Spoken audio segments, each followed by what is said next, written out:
You're listening to the We Are Libertarians podcast network. Find all of our shows at wearelibertarians.com. Welcome to the Chris Spangle Show. Thank you so much for joining me. We really appreciate you being here with us. Before we start, we always like to thank all the members of Wall Plus. They're the reason that the show and the network exist, and you can learn about all the great benefits of subscribing to our Patreon at joinwallplus.com.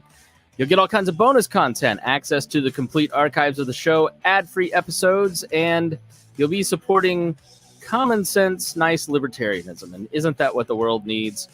Thank you especially to our $100 a month members, John Pasillo, Vincent Peichel, Lars Nordskog, Jake Edel, Matthew Durbin, Reinhold, Christy Avery, and Jason Doolittle. We also want to thank our main sponsor, Iconic Insurance. And it's hard to find good insurance, especially if you're self-employed. And my buddy Matt Allen over at Iconic Insurance does a great job. He doesn't want to make money. He just wants to help you get good insurance. So check him out at iconic-insurance.com/libertarians. Well, today we are talking about educational choice. Education choice, I don't know how you say it. I'll ask the expert that we're talking to. Long time, important subject to me, and I am glad to welcome Cooper Conway, who is a National Voice Fellow at 50 Can and a contributor at Young Voices, where he focuses on education reform. And we're going to be talking about Carson v. Mankin, the latest school choice case heard at the Supreme Court in the United States. Cooper Conway, thank you so much for joining me. I really appreciate you being here. Well, Chris, thank you so much for having me. I'm excited to be here. Yes, it is always nice to talk to you young kids that make me feel old. And the pre-interview is you're just where I was 20 years ago, just bright-eyed, bushy-tailed. It's nice to see. I appreciate your energy. And how did you get into commentary? Tell us a little bit about yourself before we start talking about education. Well, I started with education choice, really being able to experience education freedom myself. My parents had the opportunity to move into a nicer neighborhood with a nicer public school growing up, so we did that right away. And then my dad is also a teacher, so he started teaching at a private school where I was able to receive a scholarship and have access to a great private Christian education growing up from second grade through graduating high school. And I think it's one of the reasons I was able to graduate college recently. And I'm headed to grad school as well, to Pepperdine. And I attribute a lot of my success to that opportunity and educational freedom. And I just want every child to be able to experience educational freedom now. How did you come about?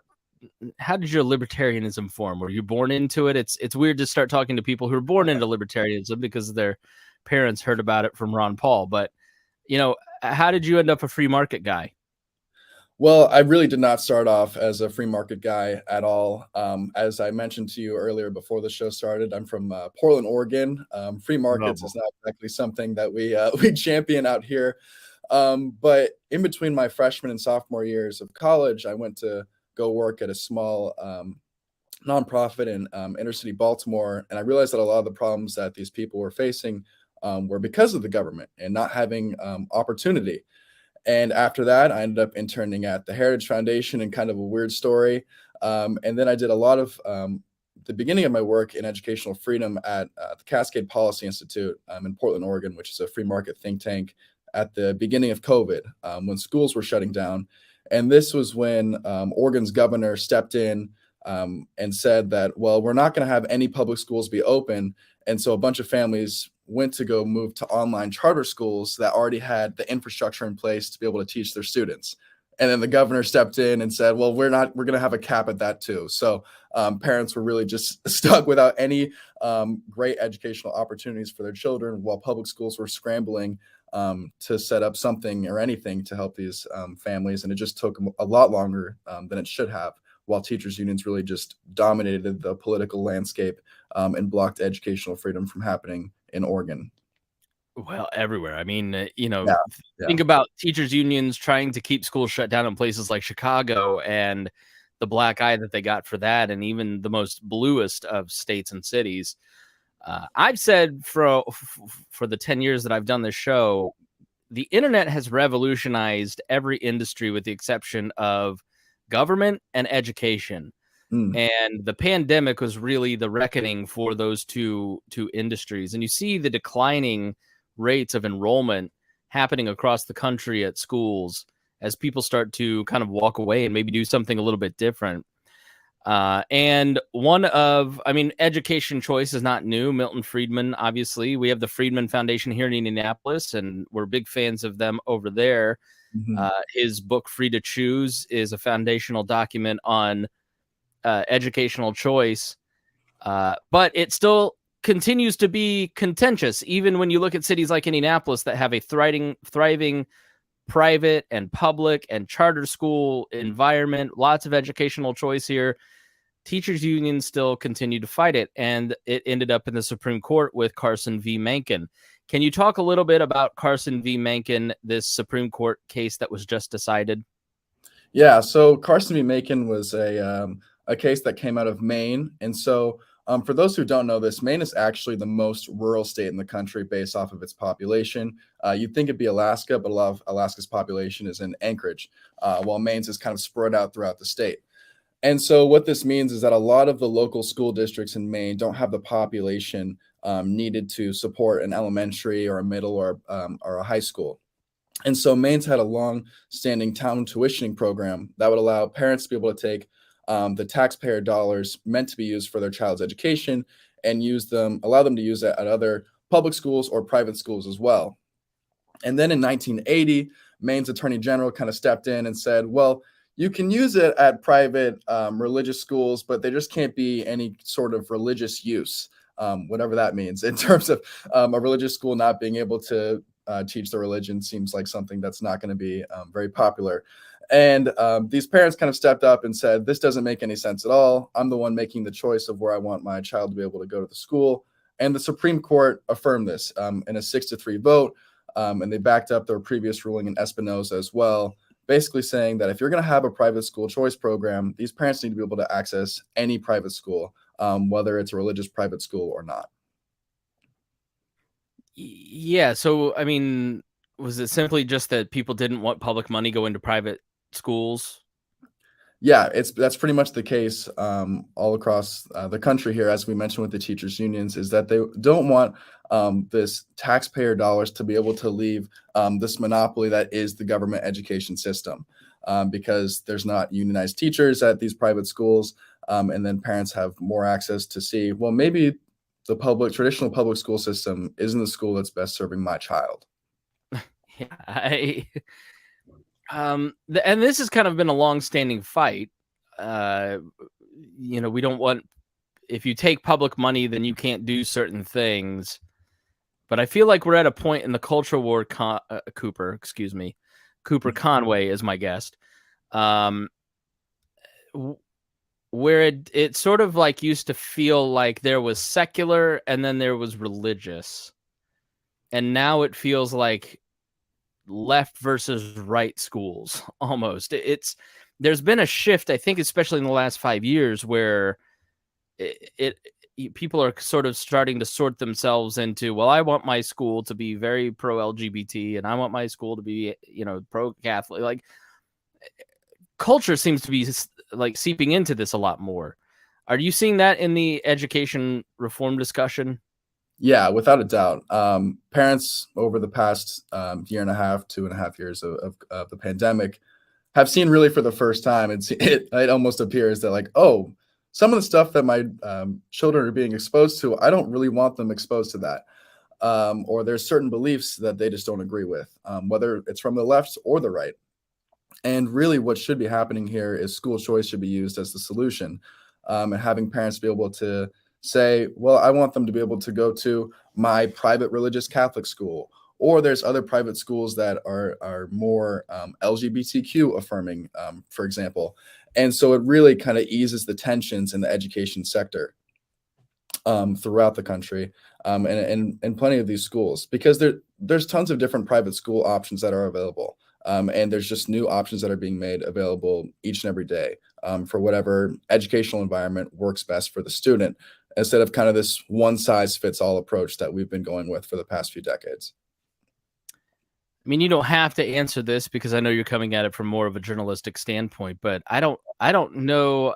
I'm asking more the listener, maybe. Like, I just don't know how healthy that is for society. I mean, part of the benefit of public schooling over the last 150 years is the mixing and integration of all these different cultures and a better awareness. And I wonder, if giving up on that classically liberal, multicultural viewpoint is healthy, and where we, Cooper, if we start sorting ourselves into these ideological schools, well, we've got Harvard over here, and conservatives have done this for a long time. Like, we've got Hillsdale because, well, they kicked us out of Harvard. We got to make Hillsdale.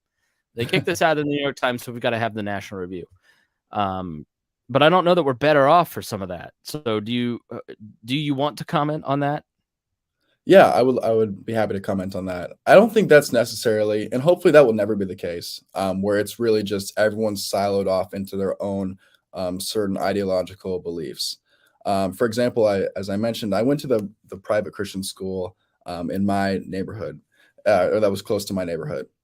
This private Christian school accepted people of all different faiths. I know we had kids that were Mormon, kids that were more secular or agnostic or atheist. And we were able to still be kind of exposed to not just the Christian values that the school did and have influenced in their curriculum. But I think that is kind of a larger question at hand here is, how are we going to, moving forward, create a country that is understanding and that is able to accept everyone's values? And I think school choice is one area where we can say, hey, I can understand that a parent wants their child to be educated in this way. I just would prefer for my child to be educated in this way as well. And we can be tolerant of that. This seems to be a newer discussion because 10 years ago it was, well, these schools are failing. And, Manual High School is an inner city school here. And the first 2 weeks of the school, they have buses rounding kids up because their funding is determined on how many enrollments they have in the first 2 weeks. And then they kind of give up on truancy after that, but nobody really wanted to send their kid to a school like Manual because it was 30% of the kids were actually graduating. Is that still more the emphasis in the education reform movement, or is it more of these cultural conversations? That's a great question. Honestly, I would say it depends who you're talking to, and there's more cultural conversations that are being brought up. However, the failing public schools is something that I think that needs to still continue to be focused on, is that we are not defunding public education. Funds from 2002 to 2019 have increased by nearly $3,000 per child. It's just that these funds aren't actually ever reaching the student. And education savings accounts, say the one that we saw in Arizona, which was universally expanded so that every student has access to their taxpayer education dollars to be used however they see fit, can really be used as a way to, instead of subsidizing kind of this broken system, subsidize the student and the parents who know their student better than anybody else. And that has been shown to increase test scores for students that are able to access private educational choice programs, but also it has also improved public school students who stay in these public schools after the private school choice programs are implemented. Because as we know, competition makes people more efficient and want to step up their game. And these public schools, for the first time, now have somebody that's competing for their dollars that used to just flow to them no matter what. Yeah, the scare tactics are always teachers, you're going to miss out. And then in Indiana, anytime there's any kind of school choice legislation, there's an army of teachers protesting. Teachers seem to be really touchy because they get worked up by the teachers' unions. But what would you say to a teacher about the benefits of education choice, and specifically, and maybe we should define, the ESA, the Education Savings Account, and how the money follows the student, how that benefits students and teachers, I mean. Yeah, I'll start with the Education Savings Account. Your listeners may be familiar with a voucher. A voucher is really just taking the lump sum of money that's being used for the student in the public schools and allowing the parents to have access to that to be able to pay for a seat in a private school, which is a great educational choice option. Education Savings Account kind of expands that, makes it more flexible, and personalizes it to the students to where they can still use it at a private school, but they can also use it for, say, special needs therapies, if they homeschooled online classes or curriculum, a bunch of different private educational options that really puts the student first. Now, how this helps the teacher is we've had these major increases in spending in our K through 12 system, but teachers are right. Their salaries have not actually gone up. From 1992 to 2016, we spent an increase of 27% in our public education system, but teacher salaries got knocked down 2%. Instead, we're spending the money on different administrative salaries or other employees that are not actually teachers. So if we have more students being able to use, say, in Arizona, where they had about $7,000 a piece for these education savings accounts, say you have 10 students, you have $70,000 going into this micro school or this learning pod. These teachers are now empowered. There's no middleman, right? The teachers are able to access those funds themselves and able to give themselves a better salary and a less waste of money on other education expenses that don't actually affect what's being taught in the classroom and the students that are being affected by it. So you don't actually want to ruin public schools. You don't actually want to destroy public schools and make children dumber. No, completely not the case at all. In fact, I don't know. That's what I heard on the internet. TikTok said so. That is what TikTok says. However, educational choice should not ever be a threat to public schools the way that it's set up right now, if the public schools are doing a good enough job for students and their families. If the student and family feels like, oh, this public school works for me, they're not going to leave, right? They're never going to want to leave. It wouldn't make sense for them to do so. However, if they say, this public school isn't exactly fitting my needs, I need something else, then the public school is going to lose some of those funds, and the student is going to be empowered to leave that school. And luckily, because this is now the case, these public schools are performing at higher levels to try and compete to keep these students. All right, so tell me about what is happening in Michigan specifically. Let's kind of take this broader conversation and apply it to the state of Michigan and zero in on what is being discussed there. I first read your article in the Detroit Times, was it? Detroit News. But yes, Michigan's very interesting. As we mentioned in the Carson v. Macon case, a lot of the anti-school choice kind of propaganda is going out. We're funding religious schools. And so many states have these provisions that says any public dollars cannot be used at any private religious school. And the Supreme Court has repeatedly struck this down, said that's not constitutional at all, because it's not. But Michigan has a certain provision in their constitution that says, well, not only do we not allow any private religious schools to receive funds, we're not going to let any private schools at all. And so families in Michigan where school choice is already extremely popular. So public school choice in Michigan, they have open enrollment, so access to as many public schools as possible. And then there's quite a few charter schools. So there is school choice to a certain extent, but there's no private school choice. So families are now saying, well, I want to be able to have access to a private school using my taxpayer education dollars that my children is receiving in their public school. And it's just not legal. And so this has become kind of a constant battle between the legislature, and then the governor has vetoed multiple private school choice bills. And I think that Michigan is going to be at the forefront of trying to break through for private educational choice for families moving forward. Well, is there anything I'm missing that I should ask you before we move on to shameless self-promotion here? Like, should I ask you a question that I don't know about the topic? I'm not totally up on the educational choice movement like I used to be. What are some other exciting pieces of innovation that you look at and you go, wow, people really need to know about this? I think for me, the most exciting part of the educational choice movement right now is what I call the silver lining of this pandemic, is that for a long time, students who were put into a position where they're in a bad education environment, were lower income families and kind of these consistently failing urban schools that have not only failed them, but have failed their parents and their parents' parents for generations, right?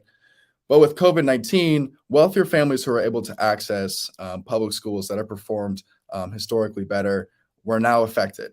And parents realized, well, maybe the public school isn't going to be serving my child the best, and that there's other options out there.